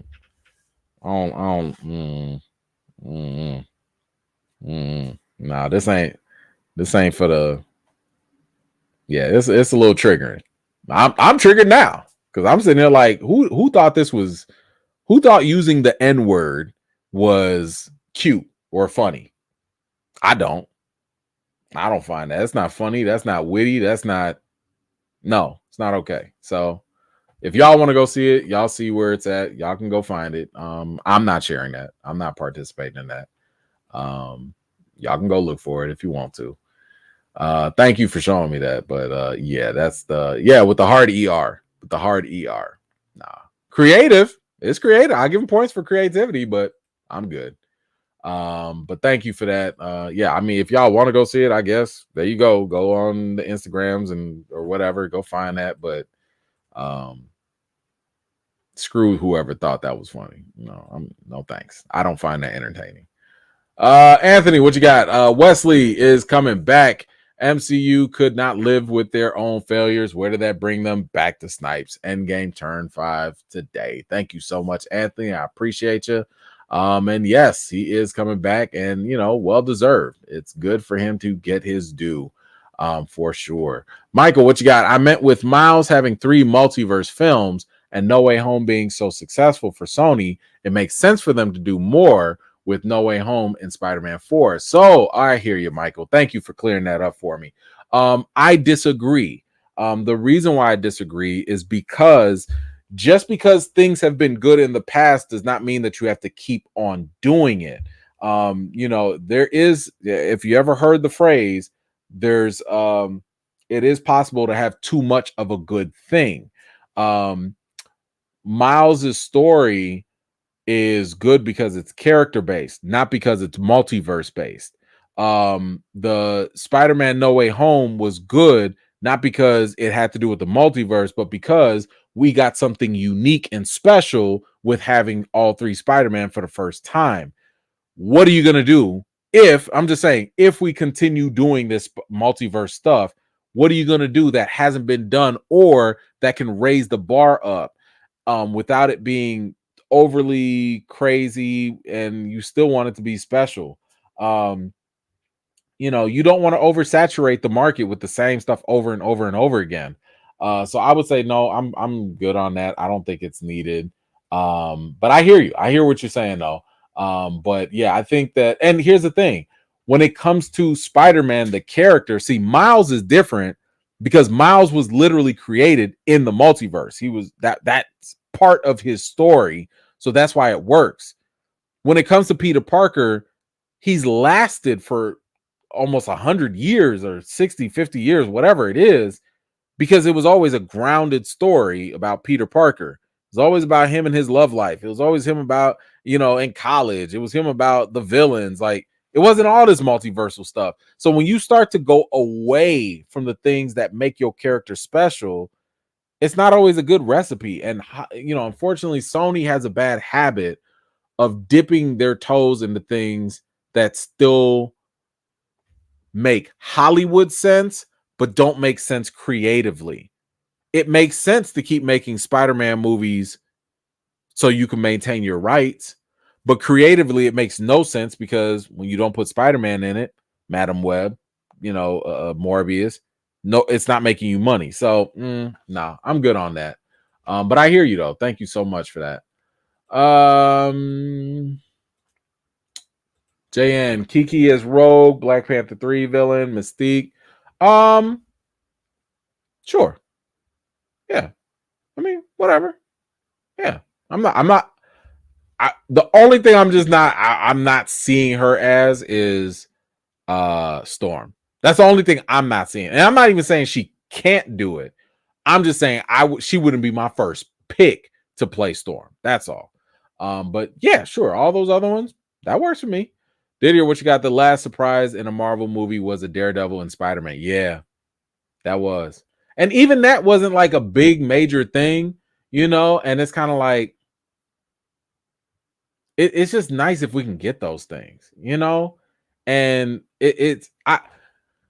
I hate the fact that it's not even on the studios, like we're getting to the point where when it comes to these leakers and insiders and scoopers, they have so many connections outside the studios. It's almost, not entirely, but it's almost impossible for them to get this stuff done. Because if you know the VFX person that doesn't work for the studio, they're contracted, the VFX person, and VFX person knows that Wesley Snipes is going to be in the movie and blah, blah, blah, blah, blah. There's your leak right there. If you know the makeup artist of the talent agent that just told you Wesley Snipes just got signed on to Marvel, there's your leak right there. There's only so much stuff the studios can do, and they don't want that. Because imagine when the studios can keep these secrets, it makes the movies more exciting and it makes them better and it increases word of mouth. Imagine your friend watching a movie, coming back and be like, yo, you'll never believe what they just did in Spider-Man No Way Home. Nah, you got to go watch it to believe it. Imagine if nobody knew all 3 Spider-Man were going to be in there. You know what I'm saying? So, yeah, that's a good point, though. Like, it's sad that was the only thing, that was the last little surprise we could get. JN, journalism is replaced by social media scoopers. Unfortunately, and I mean, the sad thing is, like, people feed into it. If I'm not saying you, but I'm just saying, like, if people are clicking it, if people are talking about it, if people are sharing it, what incentive do they have to stop? No one's telling them to stop, and people are sharing and giving them engagement. They're going to keep doing it. So unless we get like some sort of social revolution to be like, yo, stop, we don't want your scoops anymore, it's just not going to happen. So, it sucks. Natalie, the official challengers account came out against it. Good, because that's terrible. That poster is absolutely terrible. So, yeah, shame on whoever it is that did this. This is an incredibly bad taste. All right. Wait. I got a couple here. I gotta say, give some thanks.